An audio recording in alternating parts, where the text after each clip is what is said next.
History Month is in some ways controversial. I told the guy, hey, yeah, come by the studio sometime. We're doing some Black History Month in February. He goes, well, I don't really think that Black History Month should be relegated to 1 month, so I don't really know. It's not a good reason to skip out on this. It's gonna like, hey, yeah, come down and vote, blah, blah, blah. You know, we're gonna be doing some local elections, and we're trying to get some more people that are gonna represent people like us, you know, some black people or some, some gay people represent us. Well, I don't really think voting is the most effective means of doing that. Okay, tell me your means. Show me your work, what you're gonna do. So you guys came out, and that is your work. That is a little bit of what you're gonna do. And I hope you're gonna continue to research and do some more and learn and become more aware of Black issues, but also how it spills into other types of issues for gay people and for different classes of people and for different abilities of people. So don't let it end here with Black history. Our next poet is Keisha Brundridge Baker, and she is King, excuse me, oh my God, oh, yes, Queen. So you can feel the energy when she's gonna perform, and she's gonna surprise you too. So look out for that. Keisha, please. Thank you.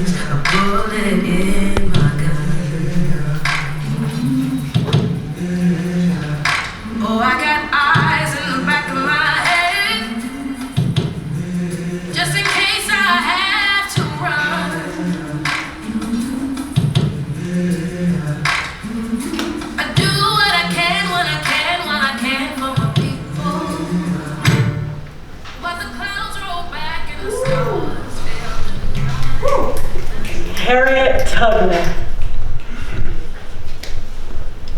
She escaped and subsequently made some 13 missions to rescue approximately 70 enslaved people, including family and friends. I had crossed the line. I was free, but there was no one to welcome me to the land of freedom. I was a stranger in a strange land. I grew up like a neglected weed, ignorant of liberty, having no experience of it. But I got one thing to say. Every great dream begins with a dreamer. Always remember, you have within you the strength, the patience, and the passion to reach for the stars, to change the world. Thank you.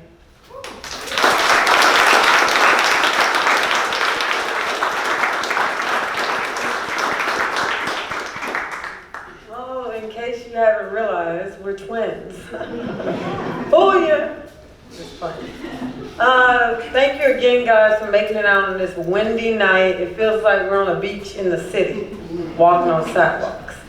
Now for our next poet, Stephanie, she's gonna blow you away with her sauciness, her flavor, and her hidden truth. And so she's gonna merge 2 poems tonight from 2 great poets, along with a poem she's called Sazon. It's a type of seasoning, y'all. Get ready, because we're about to get some flavor. Stephanie.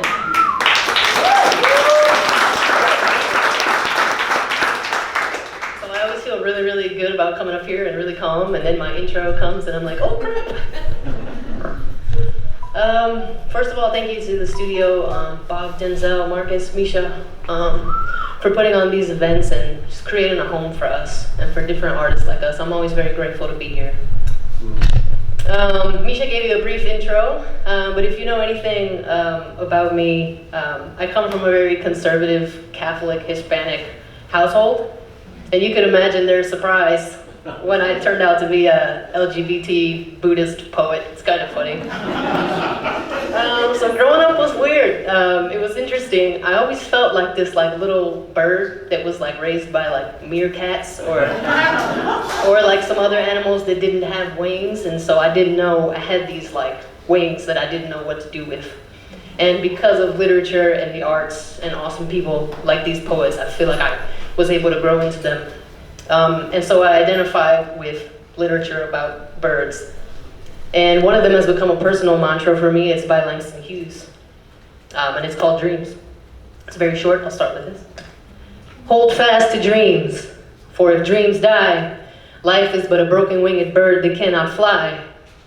Hold fast to dreams, for if dreams go, life is a barren field covered with snow. Thank you. That poem has stuck with me for 15 years. It's still my favorite thing ever. The second poem that I always identified with was by the timeless Maya Angelou, and it's called Caged Bird. A free bird leaps on the back of the wind and floats downstream till the current ends. He dips his wing in the orange sun rays and dares to claim the sky. But a bird that stalks down his narrow cage can seldom see through his bars of rage. His wings are clipped and his feet are tied, so he opens his throat to sing. The caged bird sings with a fearful trill of things unknown but longed for still. And his tune is heard on the distant hill, for the caged bird sings of freedom. The free bird thinks of another breeze, and the trade winds soft through the sighing trees, and the fat worms waiting on a dawn bright lawn, and he names the sky his own.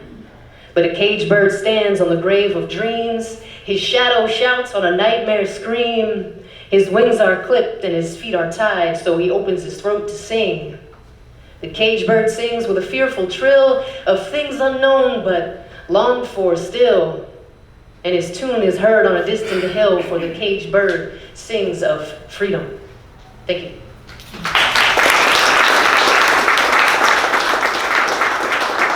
So now I'm going to read you guys an original. This poem is responsible for that wonderful introduction. I want to preface this poem with something interesting that I read the other day, and I can't remember who said it, and I wish I could remember. The quote said that to call someone a minority was to diminish them. And that really resonated with me, and I was like, wow, we've been saying the wrong thing for a long time. That's so true. So I won't say this is a poem about being a minority. It's a poem about being someone of an alternative hue, saturation, origin, or flavor in this case. And not everyone will understand or like the flavor, but that's okay. This is called Sazon. Looking back on my grandmother's kitchen, I remember one word, sazon. Loosely translated, it means seasoning. But as I grew older, my understanding began deepening. Sazon is a culture, a way of life, the weakness of the one that you behold if you learn to play it right. It is a magical potion, giving everything it touches the motion of the ocean, hip swaying, taste buds singing, while in your belly mystical ingredients are swimming. Sazon is the reason I speak in hyperbole, the reason I love with this urgency, but with certainty, it's also the reason I will hate the shit out of you so deservedly. Sazon is why sometimes I just want to dance, why my waist and hips require different size pants. It's the reason I like to sway with you while I make you food, the reason that dessert is nothing but a prelude. But let's face it, I'm also a sensory experience too refined for a palate so basic. You got a taste and got complacent. I watched you take a giant serving and then just waste it. Where I come from, that's mad rude. You must be one of those people that likes bland food. You broke your sazon diet with the human equivalent of a saltine cracker, gave way to the most insipid of attackers, when you could have had galleta cubana con queso crema y guayaba, but who am I? And what am I to do if you like stale saltine crackers? Let's get to the heart of the matter. Me and my sazon are gonna make takeout and pack up. You and your cravings can back up. See, somewhere there's a connoisseur seeking the intoxication of this very liqueur with a palate in pursuit of this very platter. So you enjoy that stale saltine cracker.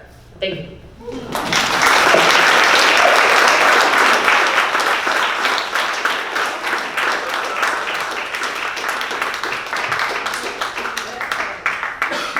What do you guys think? She was great, huh? Oh, I didn't lie.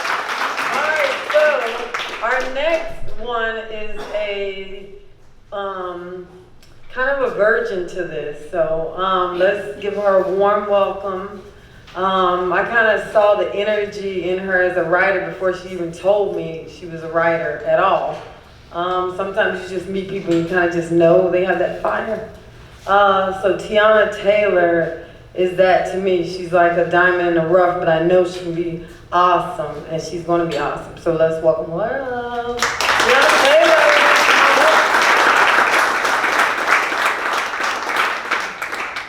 Hi guys, how are you guys doing? Awesome. I started doing poetry when I was like 14 in high school, and I stopped for a while. So I was like, and then they brought it up to me like, oh, you should do it, and I was like, why though? I wasn't ready. But I realized this is a part of me that I needed to discover and deepen, and I'm very grateful for this opportunity. So I'm gonna read my first poem. It was actually about someone that I hated for the first time. I was very like peaceful growing up. I did have to fight for myself, but I was like very peaceful, and I never thought I would like feel this type of hate for someone. It was actually my stepdad, and well, not even stepdad, but it was like someone that my mom dated, and the way he treated her, I realized that's not how you treat a person. And this is just a poem I wrote for him.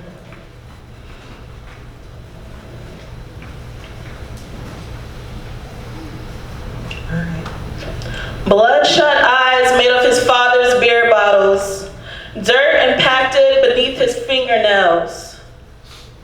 All of the dirt he's picked up on his unforsaken journey.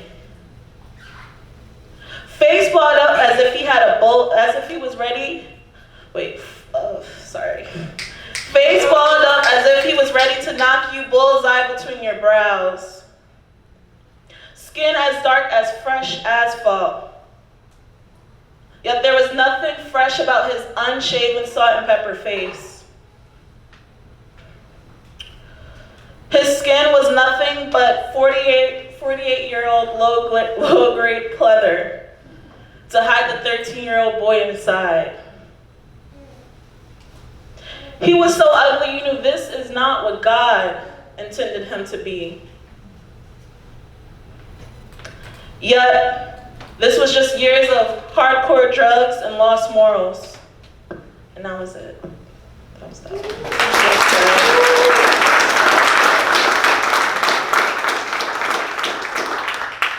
I'm nervous. I'm just kidding.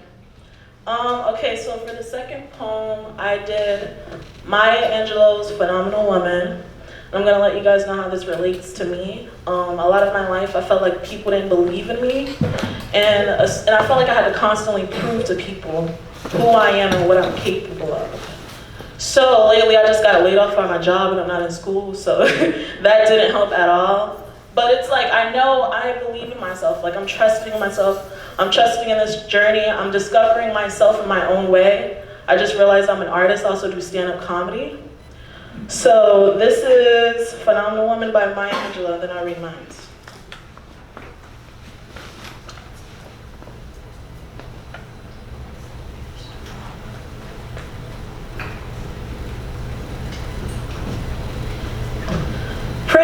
Pretty woman wonder where my secret lies. I'm not cute or built like a fashion model size. But when I start to tell them, they think I'm telling lies. I say it's in the reach of my arms, the span of my hips, the stride in my step, the curl of my lips. I'm a woman, phenomenal woman, that's me. I walk into a room just as cool as I please. And to a man, the fellow stand or fall down on their knees. Period. Then they swarm around me like a honey hive of bees. I say, it's the fire in my eyes and the flash of my teeth, the swing of my waist and the joy in my feet. I'm a woman, phenomenally. Phenomenal woman, that's me. Men themselves have wondered what they see in me. They try so much, but they can't touch my inner mystery. When I try to show them, they say they still can't see. I say, it's in the arch of my back, the sun of my smile, the ride of my breasts, the grace of my style. I'm a woman, phenomenally. Phenomenal woman, that's me. Now you understand just why my head's not bowed. I don't shout or jump about or have to talk real loud. When you see me coming, it ought to make you proud. I say, it's in the click of my heels,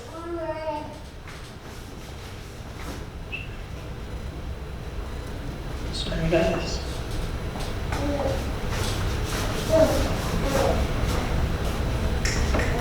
Oh, that's it. Sorry. Okay. And then I'm gonna read that. I appreciate it. And then I'm gonna read mines. All right.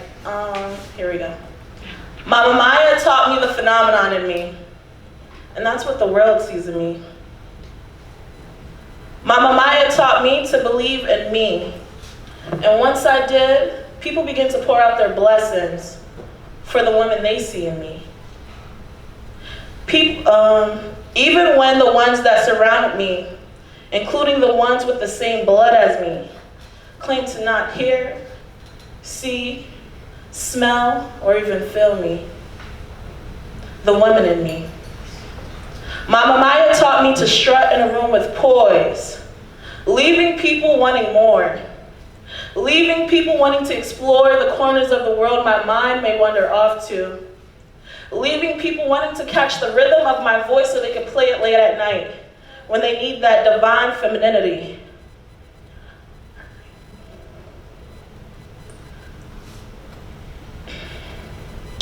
Mama Maya taught me to believe in me, to know who I am, what I'm capable of, and just want to conquer the world when I'm ready, basically. Have a nice night, guys.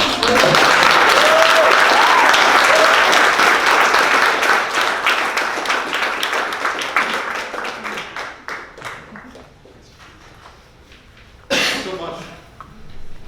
So our next poet, I'm sure you all know him, Ian Lindsay, and he's a phenomenal poet. He's also a teacher, and he's a phenomenal teacher. You can just really tell because you start talking to the guy for about 2 minutes and you go, this guy's smarter than me. And you just really get that feeling from him. So let's hear it for Ian Lindsay.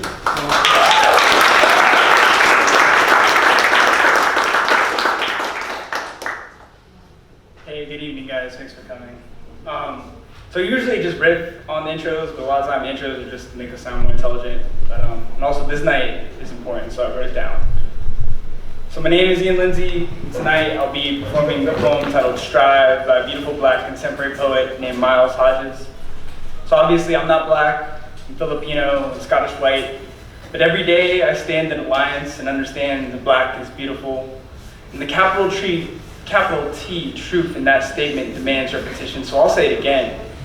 Black is beautiful, black is beautiful, black is beautiful.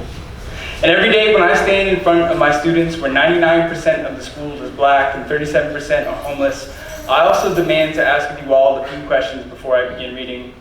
I'm sorry to get political and personal, but poetry has the heart, so I must follow my own. So why is it?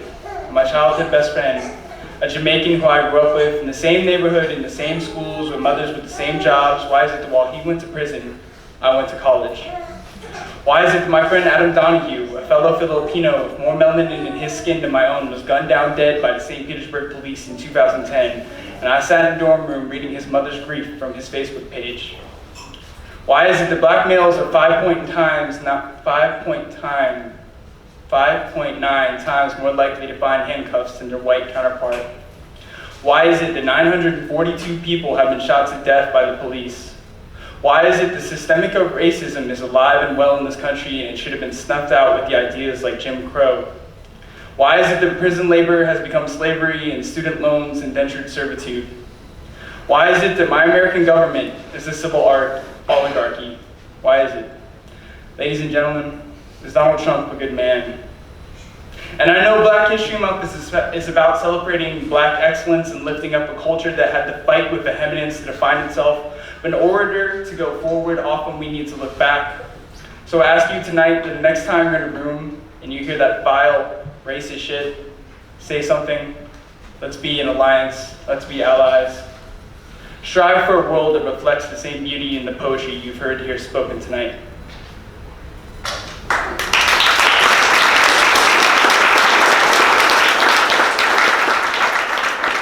So in celebration, yeah, we're gonna go there. We're gonna find out what was there was beautiful, because what was there was poetry. So it's gonna get a little heavy tonight, but it is all in celebration. So this poem was played to me before I first stood in front of a classroom teaching in Hunts Point, the Bronx, New York, at PS 148, and I think about it every day. There will be days when heaven doesn't seem so close, when there seems to be no hope. Your back is hugging the ropes, and that stomach could use some bread, when the air in your lungs feels like lead, and all the fight in your breath has disappeared and left. Strive. During the tough weeks, the ones where every day feels like Monday morning, the train ran local and you keep spilling your coffee at the desk of a job that looks nothing like that misspelled poster pinned to the dreamy first grade call when they asked you, what do you want to be when you grow up? Anything but a coward. During the long walks to work, your wallet is filled with a lint of last month's bills, knees weak from dusting your life's problem under the rug of success. There'll be times when you're at your lowest point. You are the ash of a phoenix with clipped wings that will never rise. You are a broken levee, unable to control the drowning of your household. Strive during the sting and the swallow of the worst beating, the black eye, the bloody blip, the 5 seconds after you caught her cheating, the unprayable eruption of rage, the millisecond before the body becomes a landmine, trigger ready to burst in smoke. Things will fall apart, break, rapture, rip at the seams when your spirit is starving and your heart's got plans on becoming a martyr. When the aftermath of blood and battlefield pours itself into the flesh of the universe and the scars grow so thick there's barely any skin left. When the fog dwindles upward into empty spaces between the clouds and the pain rains down, tumbling to the sounds of screams and unattainable dreams as they mummy the land when lust has mingled the spine of love. Strive. May the days you wish you were somebody else never return. May you learn the braille of glory and happiness until the sidewalks sing with everything you truly are and the street corners cave in your name and the nightmares are no more. May the faith engulf depression into ash. May the choirs of demons be muffled, silent like the breeze of an explosion. May the hands, the breath, the pulse, the feet push forward until every doubter quakes with fear and the buildings beat with the blood of our existence. Strive. May you learn to mend yourself. May the muscle flex in the eye of the feet. May the tears spring from the face of the wounded. May the vulnerable stand monumental in movement. Strive, strive, strive like you're a marching band of single mothers who smell your kids' dreams so you know you gotta make it. An immigrant worker slaving to feed the belly of your country 2 oceans away. Strive like your heart's the size of a blue whale, like you're shouting at the edge of your fingertips. Strive like your Nina Simone is singing at the finish line, like your son is picking the locks to my ankles and wrists. Strive like you know prisons are man-made, but minds are God-made, so Studio 620, shake the gospel out of your bones. Strive like you got biracial hair in Birmingham, you're that girl, and you've got 10 things you want to say to a black woman. There will be days when heaven doesn't seem so close, when the dust settles, when the smoke clears. Only the power of will shall remain. Those who fight shall conquer. During the toughest of weeks, the longest of walks, the days when heaven doesn't feel so close. Strive. Thank you.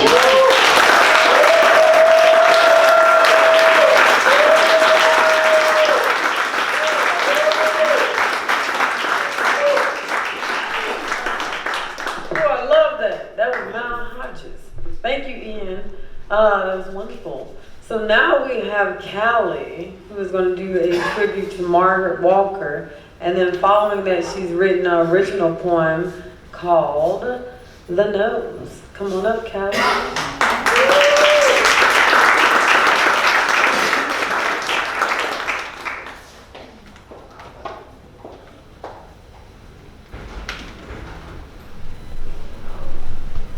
I started reading here at this studio a year ago, and I'm always so grateful for this space and all the people who are a part of it. I think the most human thing that you can do is to share language, and so by coming out tonight, all of you are taking an active participation in doing that, so it's all appreciated. I'm going to start with my notes, which I wrote when I was in Chicago, which is where I'm from. It was inspired by a picture that my friend Peter took of me at the exhibit called Facing Freedom in America at the Chicago History Museum. They had a cardboard set up with suffragettes, and then you can take pictures with little signages, and I picked up one up that says, "So my daughter knows she can be president." And I wrote this, "Your nose. Where did you get it?" So I'm awkward now in photographs, and let's not shine a light on the speak. 30 years, and the best response that I have is, "I'm adopted. I don't know." But that doesn't stop the guessing. You must be Jewish. Eastern European, for sure. It's okay. I like unique noses. It's sexy. Cue me never facing a crush with my profile and hiding half of my face stylishly with my hair. Curls that it's taken me 30 years to love. But what I've never hidden is my love. Love for people who are different than I am, because I was lucky enough to be raised in a family that never noticed nor cared that I was different from them. Love for other cultures, because in some ways I was raised without. Love for every single individual, because somewhere down the line we may be related. A realization I came to as a child, observing hate, intolerance, subtle and not subtle racism, living my life curious, open, honest, and accepting. 30 years, and I'm proud to wear physiqued evidence of experience. I am because of the women who came before me, and what I do is for the women who will come after me, so that my love can show all of my mothers and sisters and daughters that this knows that she can be president.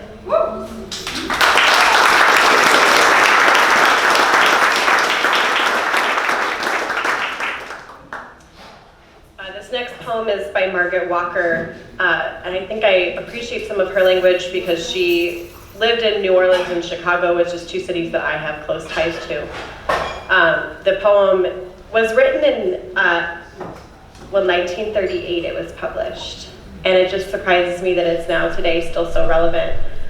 I chose to read it because this is an election year, and there is just this stir for action, for people showing up, for people sharing their voice, and there is hate that you hear or see in your news feed on Facebook, and when there's hate, there's hurt on both sides. So I think that in this year where we're considering where we show up to and how we share our voice and where that comes through, whether it's online or in person or an event or a rally or voting, there's also room for healing, and her poem speaks to that, as well as this call for action.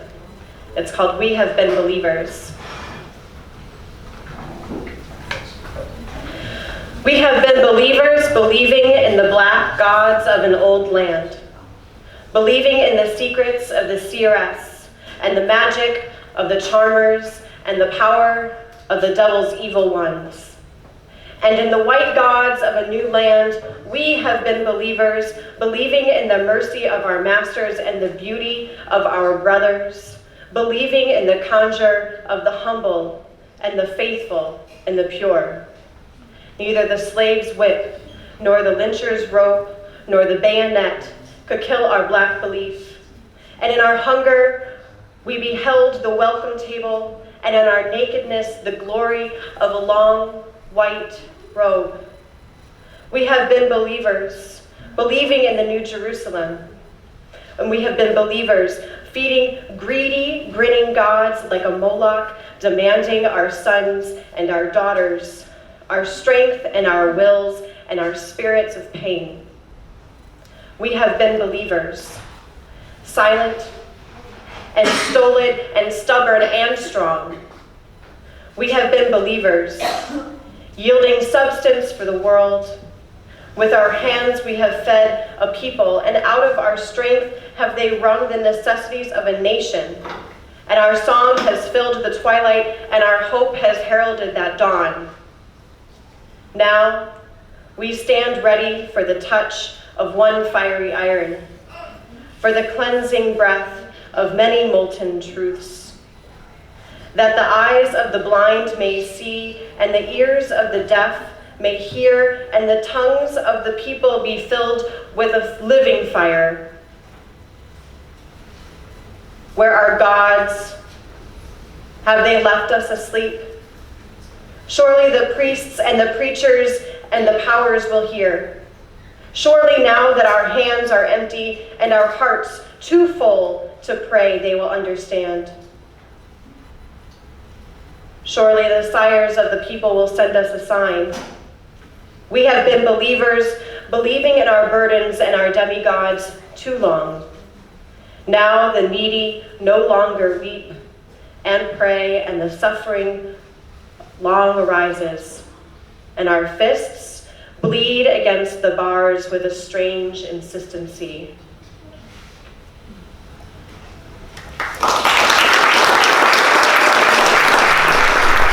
The next poet here is Keisha Runders King. She's coming back, and she's coming back for her second poem. Let's give it up for Keisha, y'all.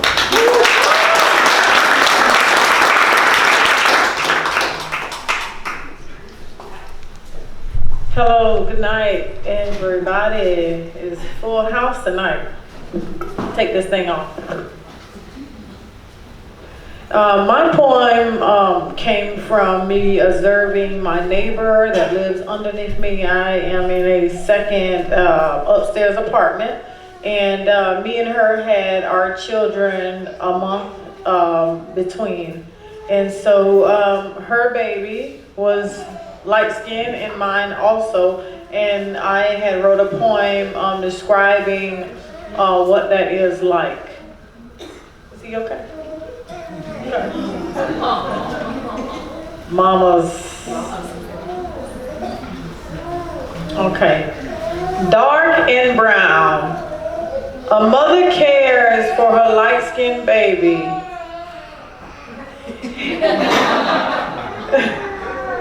I can hold them, you know. Okay. Dark and brown. A mother cares for her light-skinned baby. As I ponder, how did that come from your dark body? How is that possible? Many wonder, how can a dark woman have such a light baby? The genes are a continued mystery. How DNA develops into something so small, then into a little human, then a man. I pray that color doesn't shape your world, that you learn the lessons that are owed to your life, that people don't point out that you're light-skinned, just to dictate your life. I pray that your life is better and not measured by your gender or sex.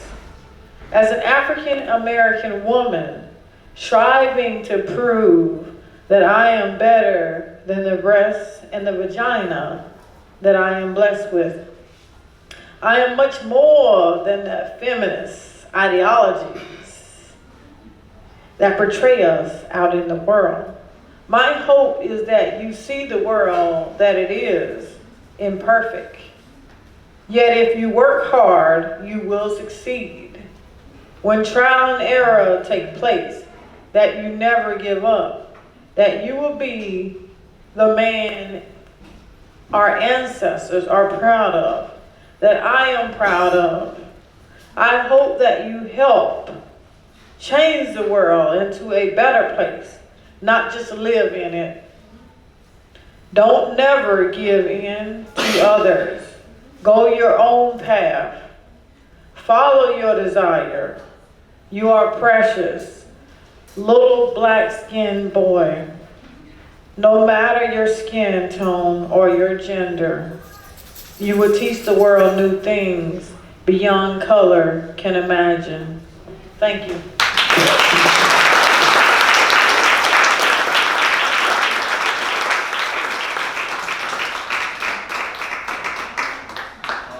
Thank you so much, Keisha. Thank you. Yeah, her kid Kai is so cute, and he's so vocal too. I guess he heard her voice and he was like, I want Bobby! I was like, I'm sorry, I'm speaking my truth right now, it's about you, baby. So the next poet, she's come here so often for the open mics. She's actually from Buffalo, New York, and her husband came down with her. And so they kind of like Florida now, so they're stuck here. And they like the beaches and the nice and warm weather. Get up for Sarah Reese.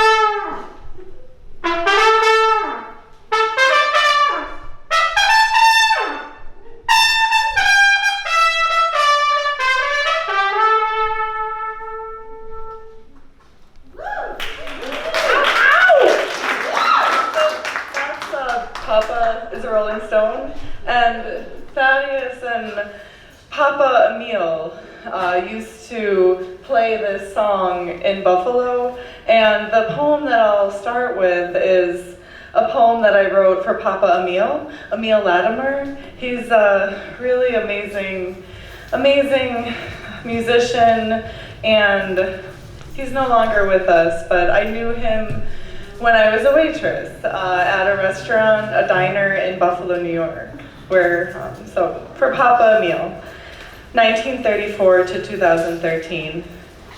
He was gracing our diner's counter in an orange scarf and black beret where I was marrying ketchups. The floor had splatters of dirty snow puddles, what snow globes never show, and soon somebody would be told to get the mop. It was February 2007 in Buffalo. I was fresh from the university carrying an elusive English degree. But let's get back to the man at the counter whose eyes are glistening like a first snowfall. His name was Emile Latimer, but everybody called him Papa. He was a master of African hand drumming, mentored and played with countless diverse musicians, played guitar on tour with Nina freaking Simone in the 60s. But I didn't know any of this yet. I was serving him baked fish when he asked, "How will you celebrate Black History Month?"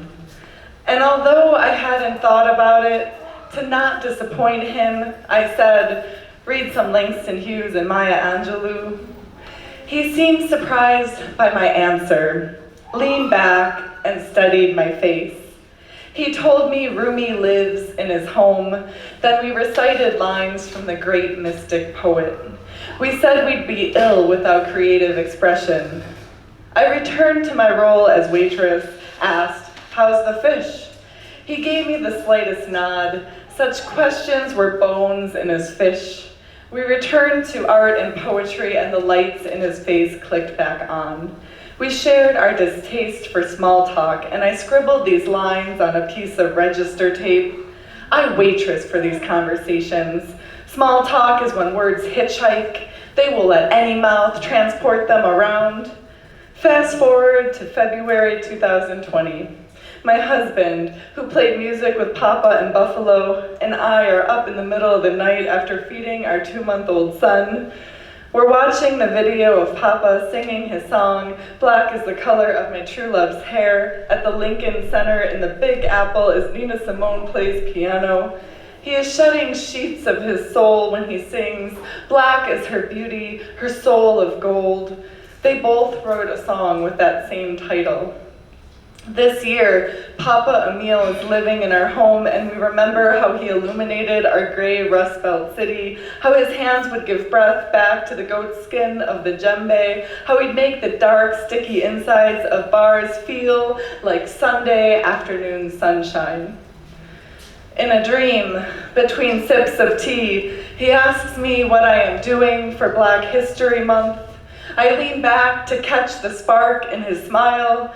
Papa, I say, this year I'm writing you this poem.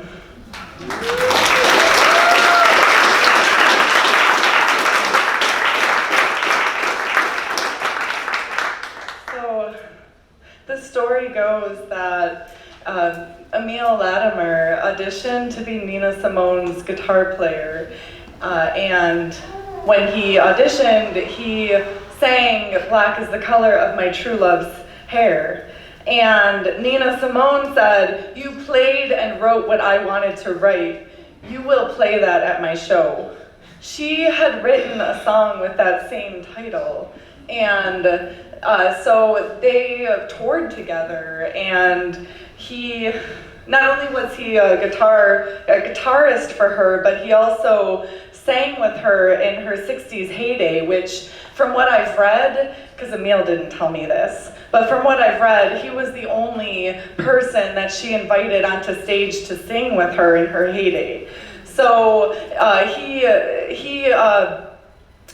so there's a video that you can watch of Nina Simone singing that, and then right after Emil sings his version. But like, how fantastic, they both had that same song, well, different lyrics and like versions, but the same title. And so I'll end with reading you the lyrics of both of those.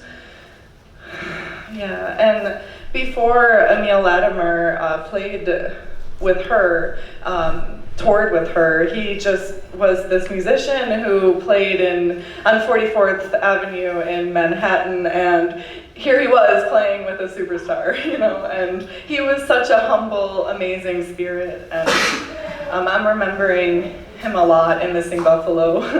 But here's Black is the Color of My True Love's Hair by Nina Simone, and that was a long story.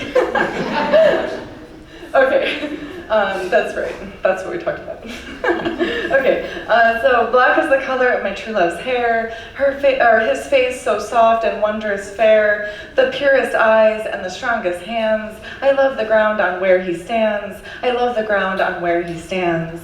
Black is the color of my true love's hair, of my true love's hair, of my true love's hair. Oh, I love my lover and where he goes. Yes, I love the ground on where he goes. And still I hope that the time will come when he and I will be as one, when he and I will be as one.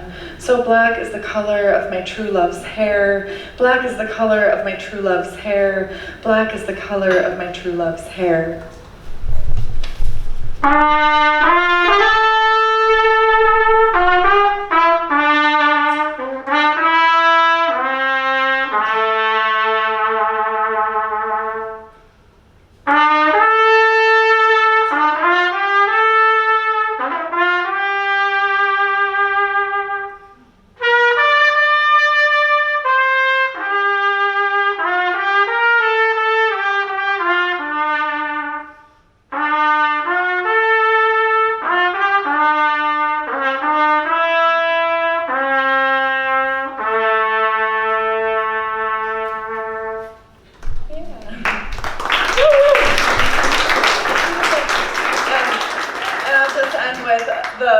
Lyrics from Emil Latimer's Black is the Color of My True Love's Hair. Black is the color of my true love's hair, black is the color of my love so fair. Black is her body, so firm, so bold. Black is her beauty, her soul of gold. I carry my love in my heart, everywhere, and no matter where I go, she is always there. I remember how she came to me in a vision of my mind. I remember how she said to me, don't ever look behind. She said, look ahead, and I would see someone always loving me. Her picture is painted in my memory without a color of despair, and no matter where I go, she is always there. Thank you.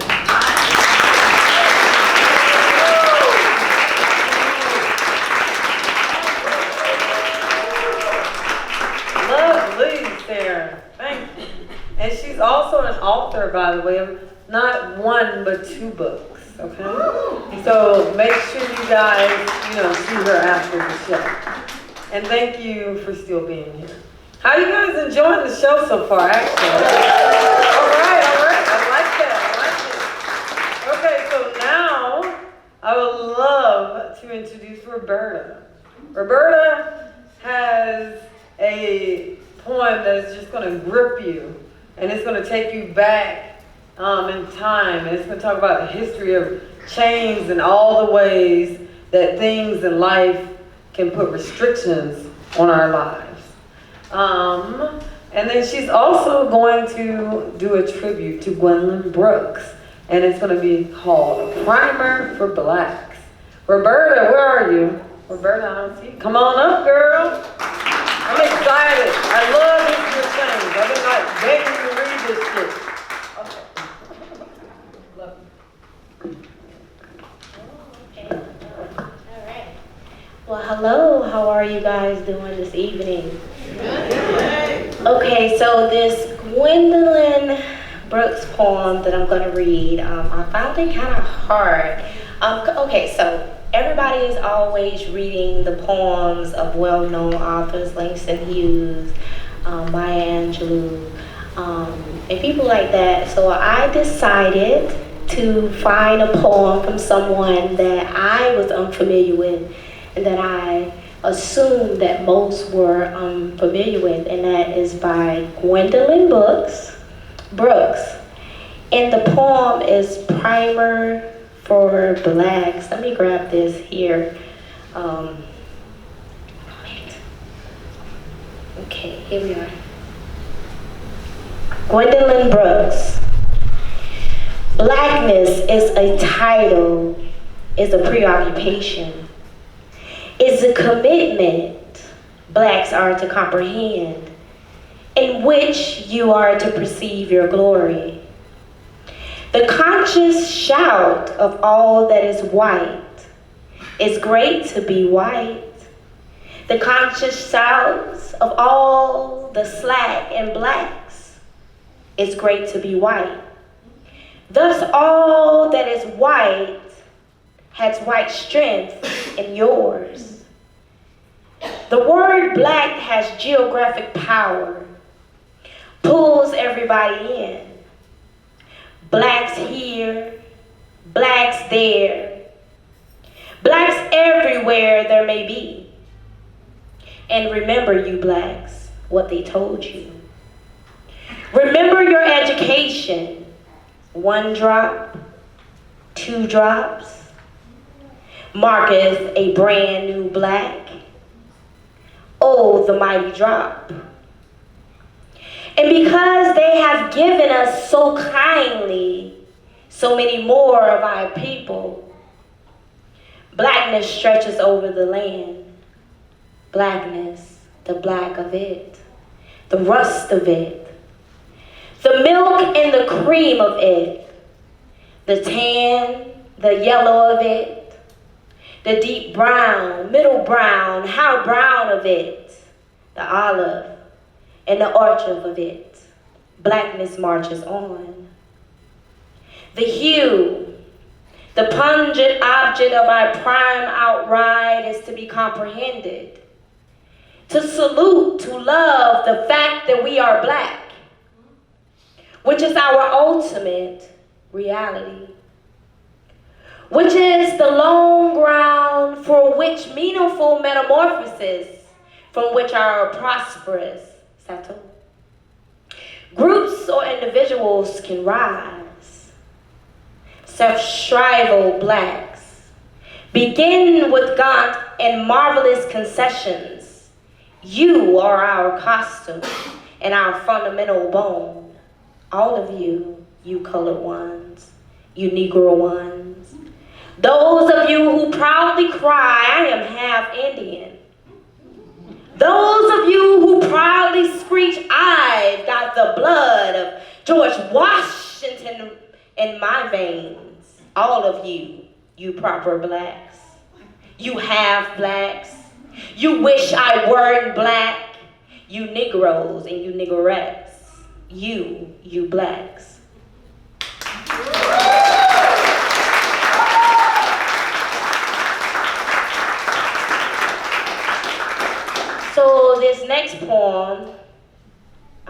was written by yours truly.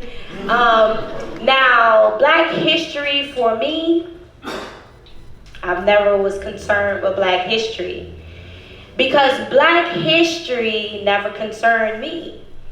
So growing up, I was raised, I was adopted by a Black elder woman. And I was born in 1985, let me tell you guys this, okay? So by 1997, I was crawling under my mother's house, going to fetch the hen eggs. And when you're on your knees up under a house, and a hen is upset because you crabbing her eggs, the only thing you can do is keep your head down and keep moving until you get from under there. You know, so I'm saying that to say this. Colorism never touched me until I became an adult. I've never seen color. I've never seen a Black person or a white person or a Hispanic person. I promise you that never interests me. I've always just seen people and how I can fit in that world of people. Okay, so I was asked by Misha, because I did an open mic, to come and do a poem. And she asked me, she said, well, you're gonna do a poem and it's gonna be about how Black history have affected you. And I was at a loss for words. I was like, wow, you know, I don't know anything about Martin other than he marched and they shot him. I don't know anything about Malcolm other than the fact that they shot him and he helped feed some people, you know, with the Black Panthers. I don't really know a lot. But what I did know was the suffering that I experienced through other people's eyes. Okay? So I decided to find myself and to see who I was on this quote-unquote Black woman that I should be. So I decided to write this poem, and this poem is titled History of Chains. But I did a kind of twist on it because I'm a more optimistic person.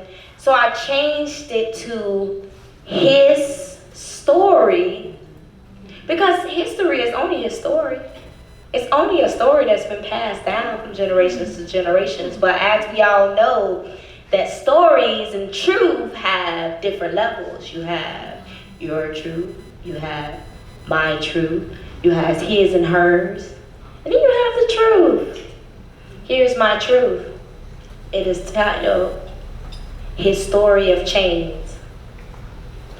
His story of chains, bearing the burden of internal pains, plagued with truth she just cannot change. I'm melanin made, not a melanin maid, carrying the status of a slave. My ancestors died and I will still never know their names, never to hear their stories so I can claim my fame. His story is the blame for the feelings of sadness and overwhelming shame. No one's listening, so it's repeating the same. In the streets, the memories on TV, the movies, the blind that insist on leading the blind, the evil stares that take you back in time. Now in her mind, she's last in line and lost in a constant illusion of time. Born into sin and judged by the hue of her skin. I'm guilty by association. I'm dying to win. Dying to win that battle that rages daily within. But this is where her story begins. Whispers of Maya and her rhymes chime with no end. Yes, Miss Michelle, a positive reflection of her black skin, helping her to rewrite her story, beginning with his end.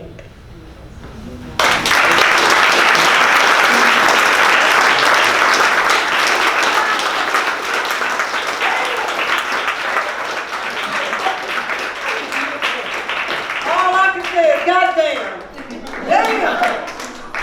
I told y'all, man. All right, it gets better from here. So the next person I'm going to introduce is Miss Alexandra. She's currently a snowbird. Last year I met her in passing at Black Crow, and then doing some open mics, and then through another friend. You know, like when you see someone more than 1 or 2 times in a common place, that kind of means we should kind of pay attention to that person, right?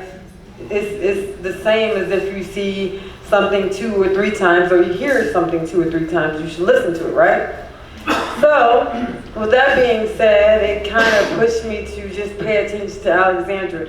She has a lot of great wisdom, a lot of good advice, and through her stories, through her poetry, it gives us light and insight into just trusting her lessons and believing it, and maybe using it a little bit in our own lives. So with that being said, I'd like to welcome Miss Alexandria.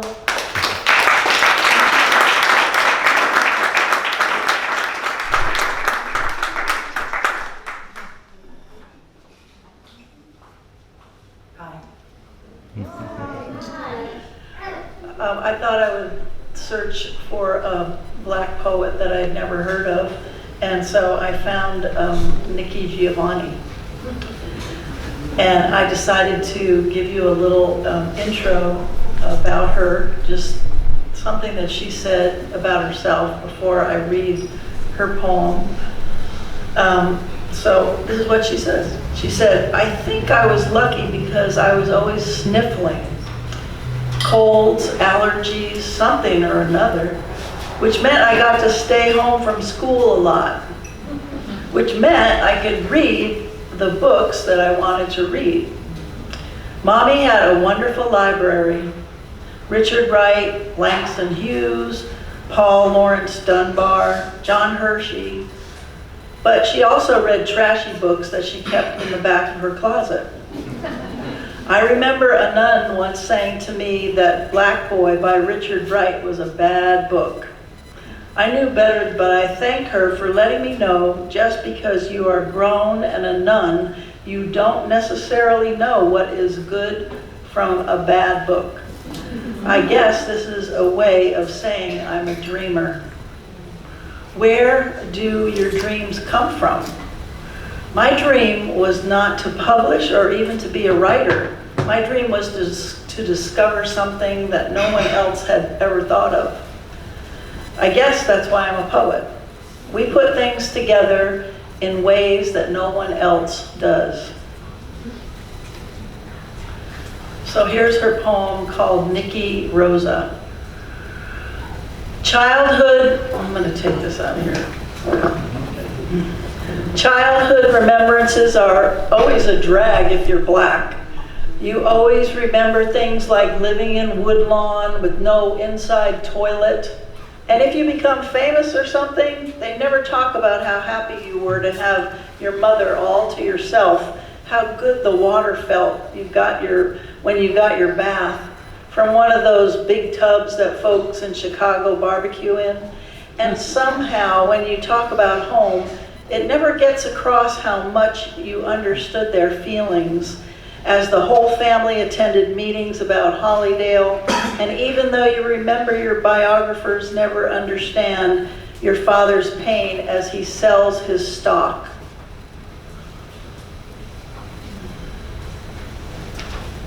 And another dream goes, and though you're poor, it isn't poverty that concerns you.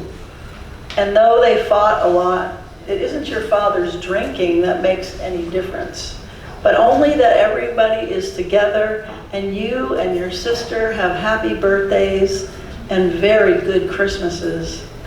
And I really hope no white person ever has cause to write about me, because they never understand Black love is Black wealth.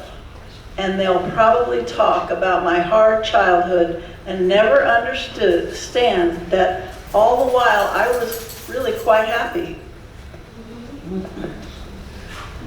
So in response to that, I kind of did a call and response approach to this poem. And I kind of responded to each stanza using my own childhood and experience. So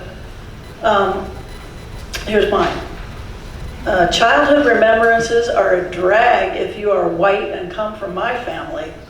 Our big old house had 4 bathrooms and 21 rooms, and we were not happy or rich, though it seemed. My dad was pretty famous, so we could only be reflections of what we thought he and Mom wanted us to be.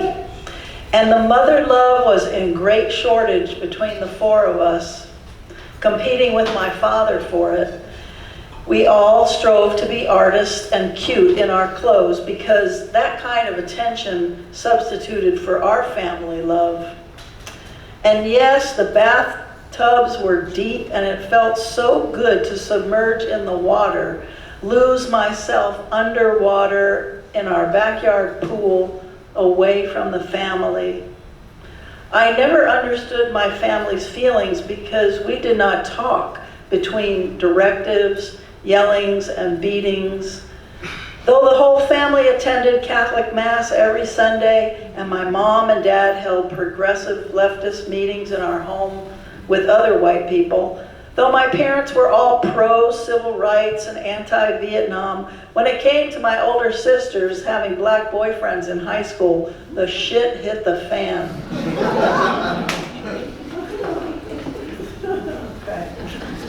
Even though Christmas was one day that we all pretended to be happily together and that everything was nice and all right, for the rest of the year between Christmases, I gravitated to my friends of color. The poverty of affection in my white world took me to the top of our street where the black people lived. My brother's playmates, John Brantley and Jimmy Hart, I played sports and skateboarded with. And their parents were nice to me, and the way they talked to me. Back then, I couldn't name the warmth and kindness at their houses. I liked the way Annette Duncan's mother touched me and fed me soulful flavors of affection at their table. I was jealous of what went on between them, wanting to be adopted into their family. I wanted those treasures they had. When Annette died in a car crash, it was her mother who comforted me, hugged me as we went through photos of Annette crying together. And all the while, the LA Watts riots were raging, only 30 minutes from our house. It was the mid-60s, and the revolution really was being televised, unlike what the song said. I watched as the white police kicked, beat, and dragged away the black people, the buildings going up in flames, crashing down all around them. From what I could see, it was the white people wanting to kill the black people. I saw Angela Davis and George Jackson, who had gone to our school, on TV. The Black Panthers were supposedly on the prowl. The nuns at school warned us to be careful and stay indoors because the Negroes wanted to kill us. So I watched it on TV, and I didn't understand because I was only 12, and the black and Mexican people I knew did not act like they wanted to kill me. For weeks after the riots died down, we could see the smoke and ash in the sky from our pool yard. And we went on living out the rest of our unhappy, estranged white childhoods.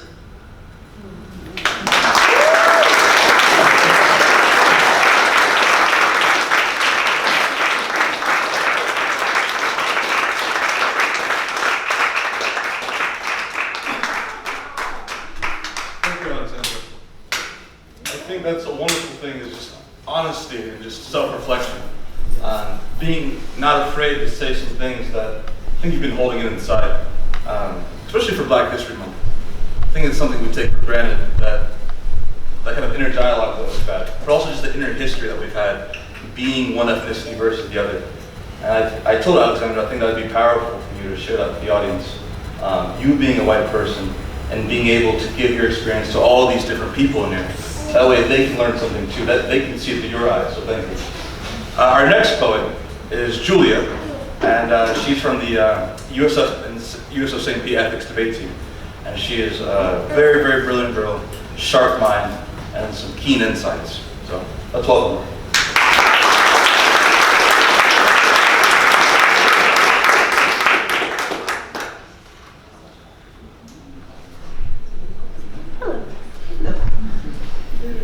So when I was looking for poems to do tonight, I found this very tiny website, and I stumbled upon one named Yusef Komunyakaa. And he resonated with me because he was born in 1947, and he's an African-American poet who served as war correspondent in the Vietnam War. And recently, just this past March, my grandfather died, and he also was a veteran of the same. And while I still have no desire to join the military at all, he helped me understand better the people that did, and the people that did serve and went through that and were proud of it. I still feel like I never got the chance to truly know him as I could have as an adult. When I was a kid, he was just my grandpa. I didn't really ask him a lot of questions about, his life. It was always, about our family, and that's the way he liked it. But I still feel a bit of regret and kind of wistfulness of wanting to know more about him and his life. And so when I read Komunyakaa's poem, Camouflaging the Chimera, I felt as if I had a glimpse almost into what my grandfather might have experienced, or at least what people he knew might have experienced in the Vietnam War. And so I'll read that one. And then I have one poem that I made that isn't necessarily about one man or the other, but it's more of a tribute to both of them, and it's called Papa's Tiger. But I'll start with Camouflaging the Chimera first. So, Camouflaging the Chimera. We tied branches to our helmets. We painted our faces and our rifles with mud from the riverbank. Blades of grass hung from the pockets of our tiger suits. We wove ourselves into the terrain, content to be hummingbirds tonight. We hugged the bamboo and leaned against a breeze coming off the river, slow dragging with ghosts from Saigon and Bangkok, with the women left in doorways, reaching in from America. We aimed at the dark-hearted songbirds. In our away station of shadows, rock apes tried to blow our cover, throwing stones at the sunset. Chameleons crawled our spines, changing from day to night, green to gold, gold to black. But we waited till the moon touched metal, till something almost broke inside of us. The VC struggled with the hillside like black silk, wrestling iron through grass. We weren't there. The river ran through our bones. Small animals took refuge against our bodies. We held our breath, ready to spring with the L-shaped ambush as the world revolved under each man's eyelid.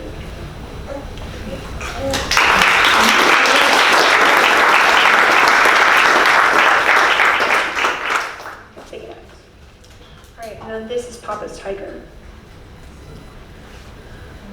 Mama always said that Papa never really fought, at least not like in the war movies, that he avoided becoming part of that chimera of men who were no longer men, the cowbirds, the damp serrated leaves, the fur, blood, noise, and someone else's ideals.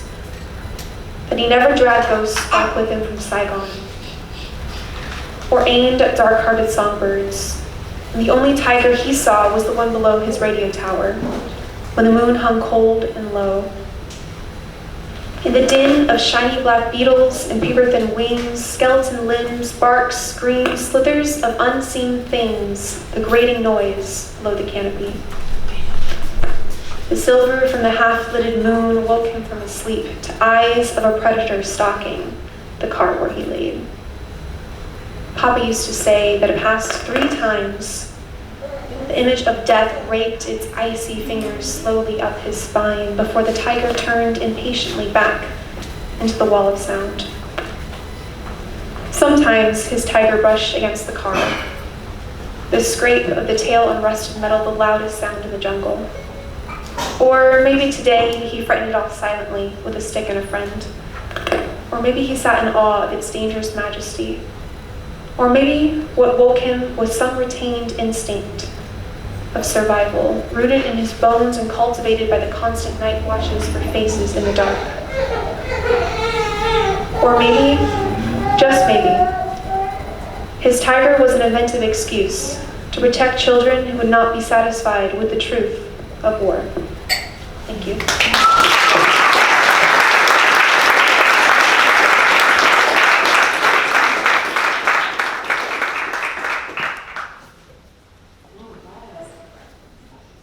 Thank you, Julia. It was awesome.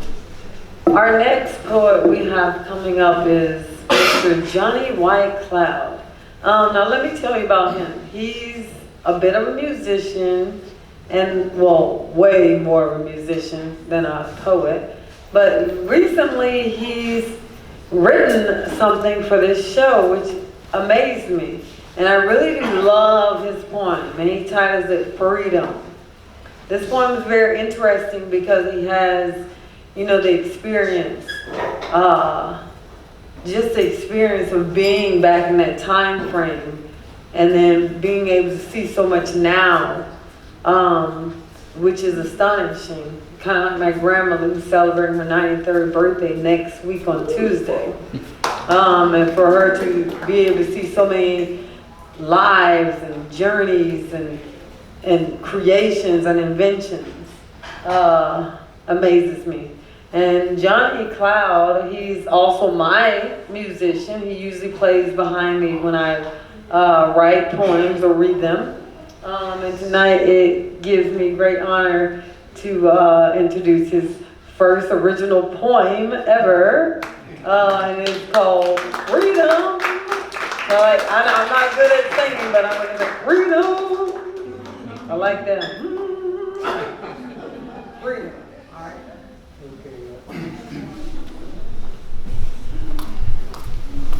I like suspense, So, being someone who come up in the 60s as a adolescent,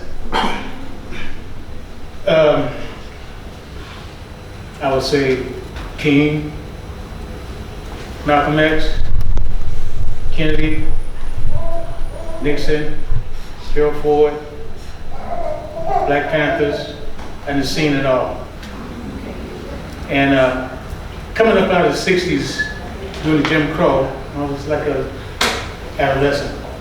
It was rioting in my neighborhood, not too far from a well-known university, and it was protesting everywhere, so I can sing it. And I'll tell you how old I am, but you just got to guess that one. But I'm gonna start this off the way I started off in the 60s.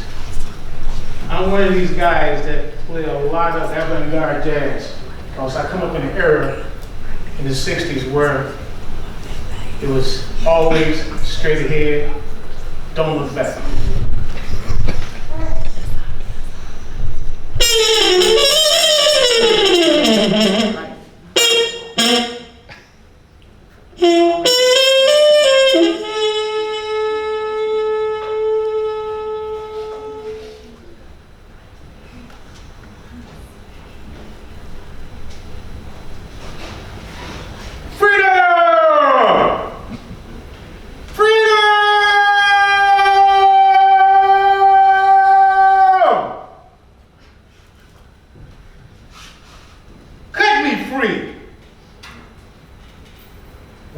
Passage of time.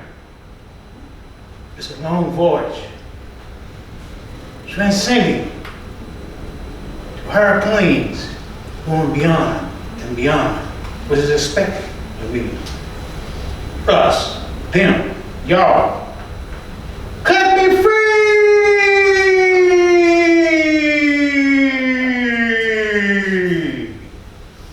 Freedom is what you create.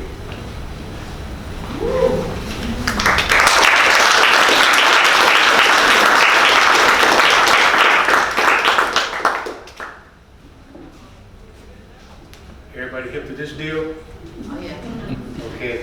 about the real deal. The old deal. Like the best deal ever made. In the back room between 1865, couldn't be free.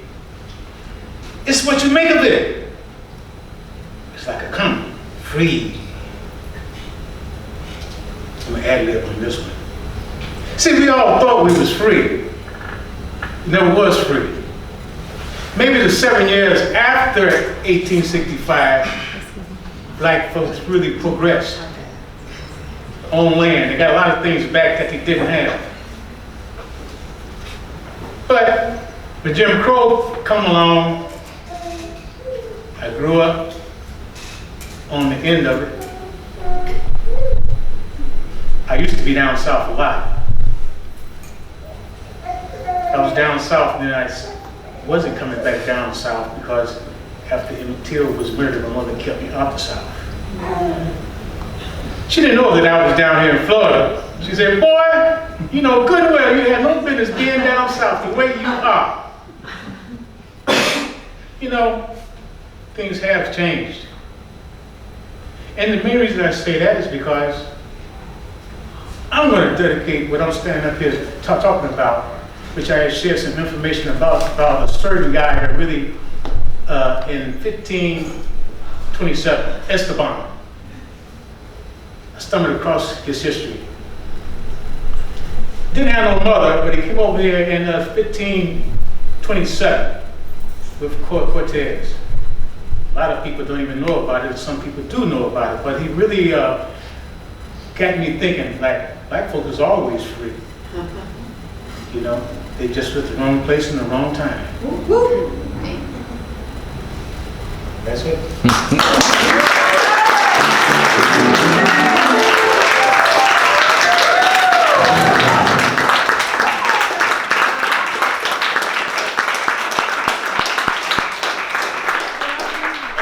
For that.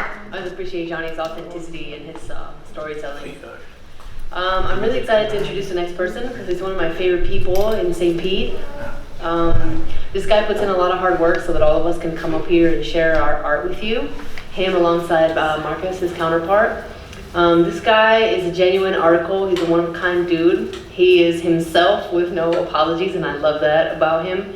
And he does things and he dedicates himself to them because they're important, like poetry. He never misses a community poetry at Black Crow because he knows how important it is to all of us. His name is Denzel. Welcome him, please.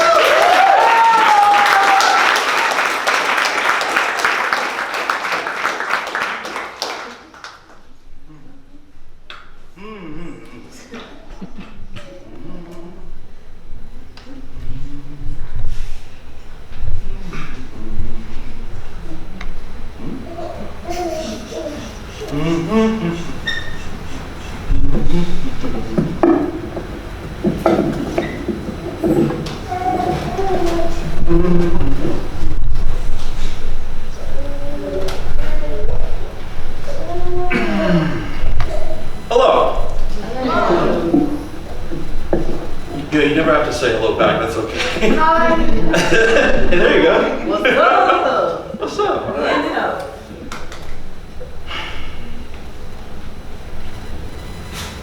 Black history is weird. It's definitely weird. And celebrating it is very weird. I don't think there's anything usual or normal or comfortable or tasty or fun or zesty about it. It's not like going to like Wing House or anything. There's no half-naked women walking around. It's not like going to a Japanese place. There's no interesting smells around. It's not a fun house. You can't bounce up and down. But there is something. Let's see if this works. So I'm going to play you a little something. I wrote, well, a poem, and I got one from on the internet. It's by Alice Walker. You know, you get up here, you just go all blank like a deer in the headlights. Oh, we'll see if this works.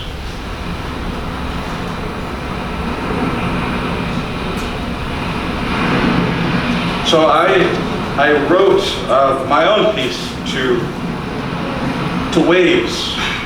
And I really like waves, the ocean, you know, all that. And I also found this piece called We Alone by Alice Walker. And this one, you will see and hear some waves in it. And I hope you're in the splash zone. I hope you get soaked. We alone can devalue gold by not caring if it falls or rises in the marketplace. Wherever there's gold, there is a chain, you know.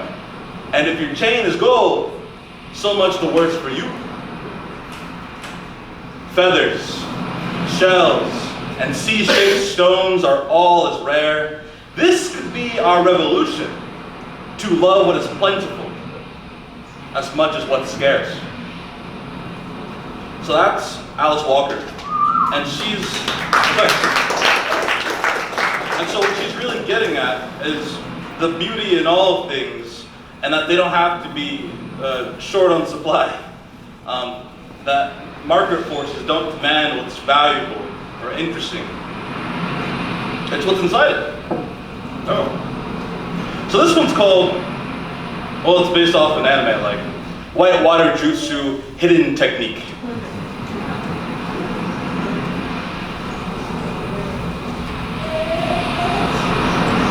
The ocean outside plays tag with the shoreline.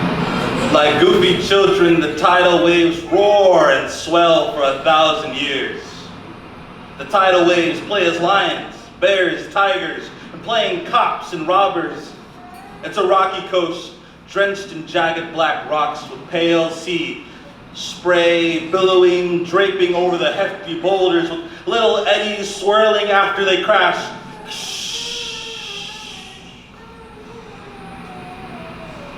A slow circus of cerulean saucers and blue-gray dreidels spinning.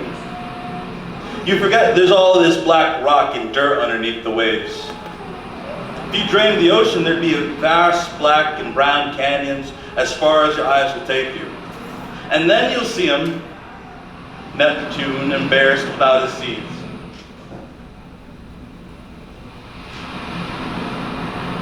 At the studio, we've decided to do some quotes every few days for Black History Month. I decided to try an overfished Google search for African American celebrities. Couldn't hurt. I reeled in a steamy medley of cheesing images. President Barack Obama, Will Smith, Alicia Keys, Mariah Carey, Halle Berry, Pharrell, Beyonce, and now people like Zendaya and Trevor Noah, and much the same. Their tawny skin glowing, making the camera blush. Their net worths hovering over them. Darling angels. I'm used to seeing these kinds of people, and used to hearing all kinds of people telling me how much they love these blacks, these African Americans.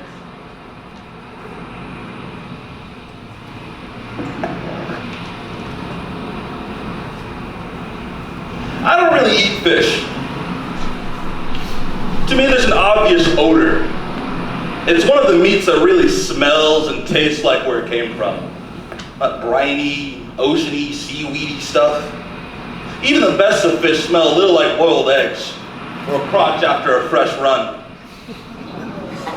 Nah, that's not for me. But when I'm at restaurants or markets, like that one fancy one, you know, that locale market, you know, that lasted like 3 years and it's empty now. Some people say a lot of places will sell you swordfish or grouper, and when it's really just cod or some common and remarkable fish. I've never really had that problem. I just don't order the fish, but I can see how that'd be annoying. When it comes to white people, and I assume this is true for any majority group in any given country, in any given situation, time period, but when it comes to white people, it seems like anyone with a touch of color is black or African American until proven otherwise. And the terms always change. Slave, there's Negro, that was a cool thing for like 5 seconds. Colored was cool, black, People still say black, I think shorthand. African American, minority, person of color, people of color. There's a lot of different options you can choose. But it all means the same thing. Not us. White people don't mean it. They just maybe don't know any better, and we have to help them. But in the meantime, these people are, they're biracial, they're multicultural or multiracial, and from the Caribbean or Uganda or something, but presumed black. And even in one ethnicity, like African Americans, there's all these shades of us. All these different fish with different abilities, histories, superpowers, and traumas. But we're not just cod or haddock. We're swordfish, we're grouper, baby. We're rare, we're beautiful. There's something strange about us. Dark-skinned black women with nappy hair get thrown back every time a white girl is put next to them. Every time. Catch and release. Catch and release. Catch. Oh, white girl, release. Fisher folk and fishmongers even know that when everyone's doing that, eventually you'll see the same fish before, right? You keep catching the same fish. And you can see the scars from past hooks in these same fish. Fish that were caught through the lip. They're hooks that went through the jaw, through the chin, through the tongue, the eye, and somehow this genius, this beautiful, this sexy, dark-skinned woman is still out here swimming after people throw her back.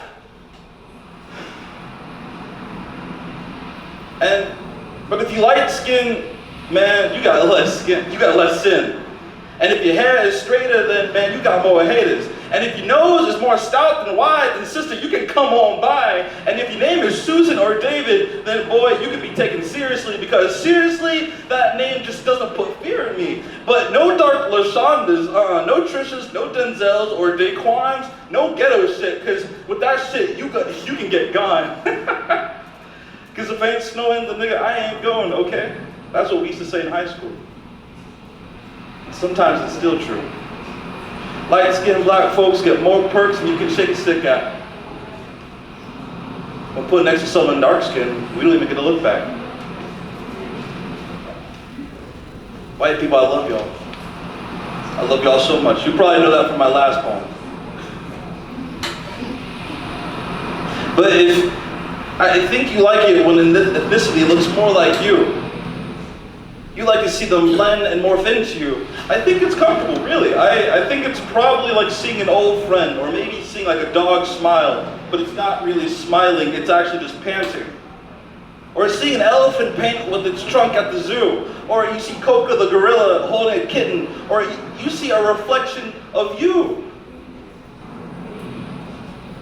But there was already value in life before your eyes, before they ever landed on that animal. And now you put your idea of beauty and worth on it, and now the person, the thing is stranded. That's not love.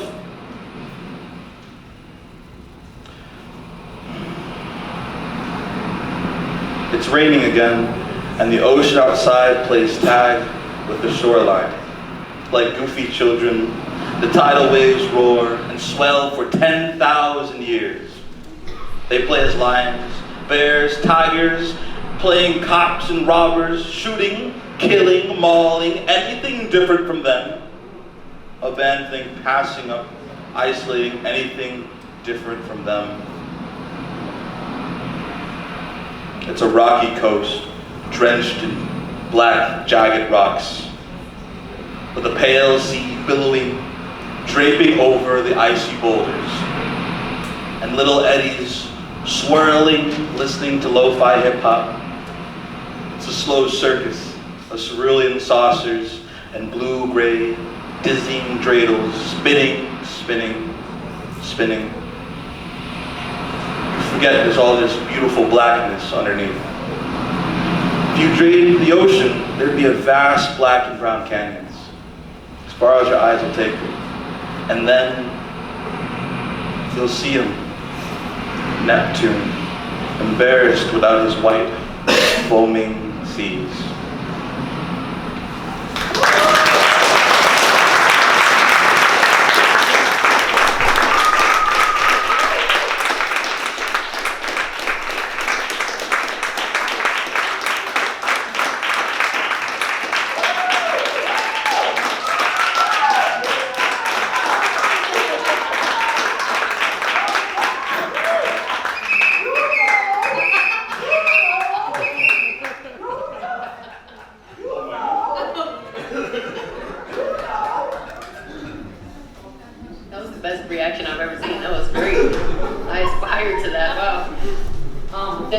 I'm doing that. There we go.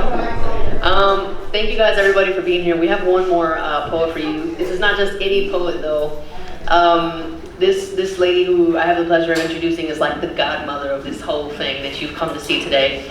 There's a very special thing that happens at this studio the last Wednesday of every month, and it's a poetry open mic. And it's the most wonderful, enthusiastic, supportive culture that I've seen in this city. So if you're a writer or if you're just a lover of poetry, please come. Last Wednesday of every month. Misha, who is our next poet, she kind of spotted all of us at this open mic. And she started picking and choosing who she wanted to build this family of poets that she has put together.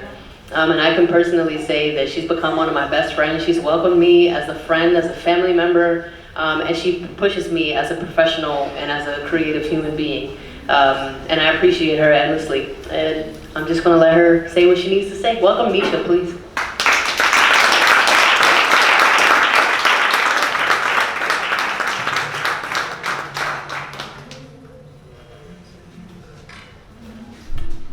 I'm not my sister, I'm my sister's keeper.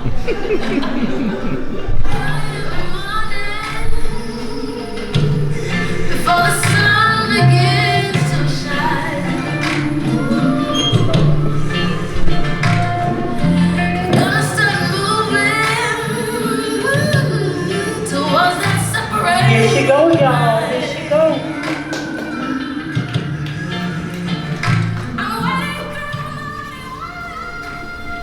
Ooh, thank you. This is too short. Let me pull it off. Thank you guys for sticking around. I'm just gonna hold it like this.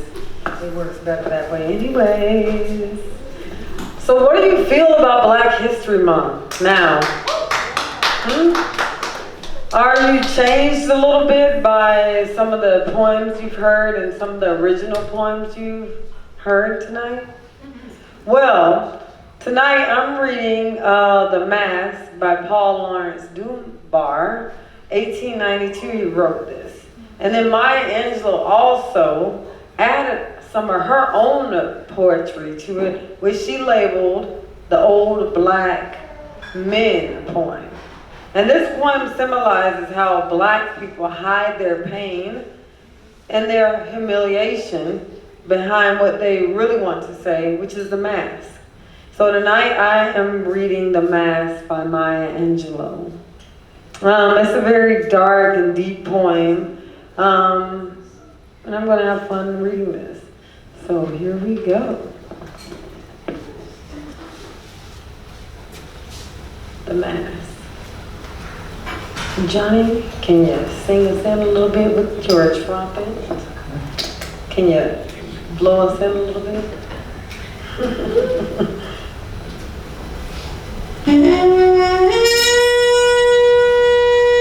The Mask.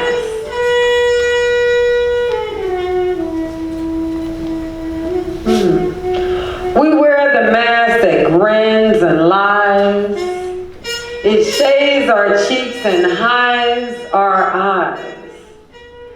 This debt we pay to human gal with torn and bleeding hearts.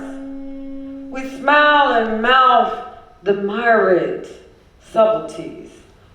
Why should the world think otherwise?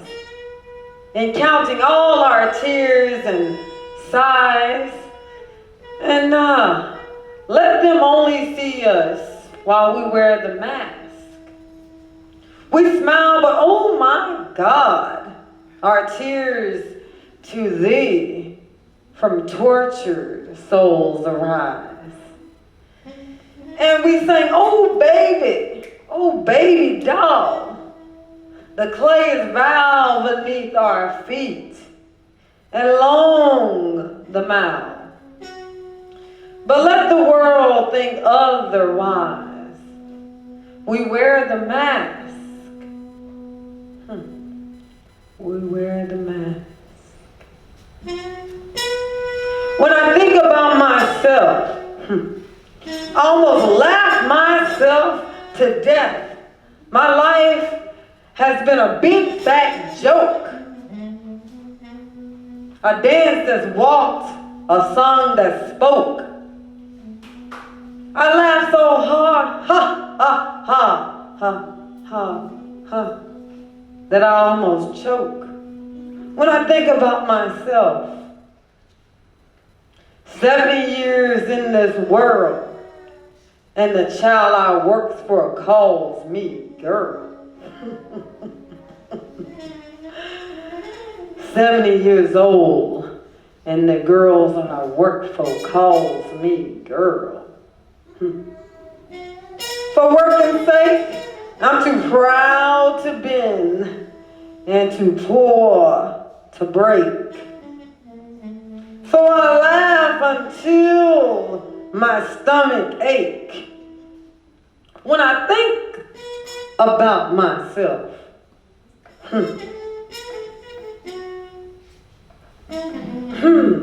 I laugh until I start to cry, and I think about myself and my folks and the little children. The little children. My fathers sit on benches. Their flesh count every plank. The slats leave dents of darkness deep in their withered flank. And they gnaw like broken candles,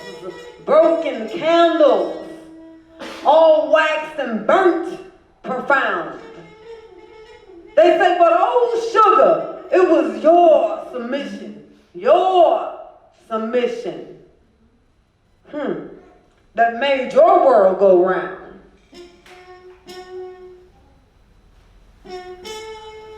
There, in those pleated faces, I see the auction block, the chains and slavery couples, the whips and lash and stock. My father speaking voices that shred my fact and sound.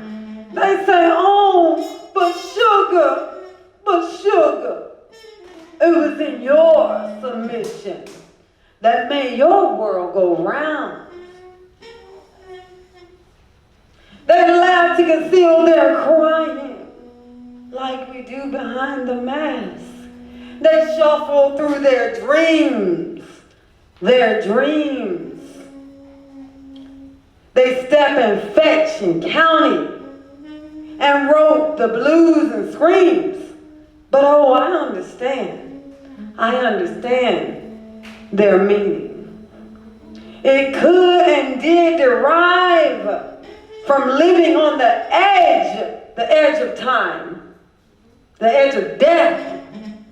They kept my race alive by wearing the mask.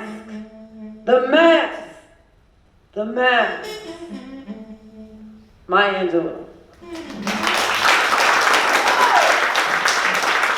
Thanks, Johnny. Now, next form and the last form of the evening, okay, thank you, will be my favorite one, Webs of Death. It's originally written by me, like Roberta said. It was hard to write this poem. I wrote this poem after having an in-depth conversation with another friend that is also considered biracial or black in this community. And we was just talking about debt and how debt kind of consumes us. And a lot of people don't pay attention to debt. But debt, if you look at it, it can consume you a lot, actually. It can tell us what we can do, what we cannot do, what we can own, who we'll be, right? Y'all feel those stresses? Because I do. So that's why I went ahead and wrote this poem called Webs of Debt. And I hope you guys are ready for it, but no apologies, right? Webs of Debt. Debt got me stripped down to my socks. Matter of fact, I ain't got none on because I can't afford none. Weary blues, I'm a syncopated fool. Dreams now foreclosed. Debt has me gloomed. My debt consumes the life from my womb. takes me and takes my will to procreate. Takes my will to procreate. Makes me barren. Can't add nothing to this race. Hell, I'm broke, right? The money it takes. The thoughts of having a family one day. Saddens me with the thoughts and the load over my head. First, they got us with this. Homes now foreclosed. Gentrification got us weary. We still pay for houses we can't live in anymore. Or we sold them to people who just don't look like us anymore. We went to college to be better people. Maybe feel like we can be equal. Maybe that's what I did. But no. We just smart and stupid people who have consumed debt, drowning in gloom. A dumb fool I was. Debt got me weary and blue. It takes away my hope to procreate, my aspirations to hold my own daughter one day. These tears took me to sleep. I cover my face to the world. This unheartened, shaky truth. My gloom reality. I am carrying these degrees, this divorce. It makes me broke. Brokenness and holes in my pockets. The shit, I can't even fit my ID in it. Or alone the phone I have. These pockets, this less of income, these stresses, these worries burn through my heart. I'm broken.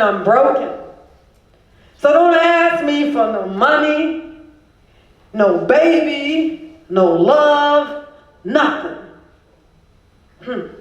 Because I am a weary, broken, and broke woman. Whoever's a debt. Thank you. Thank you,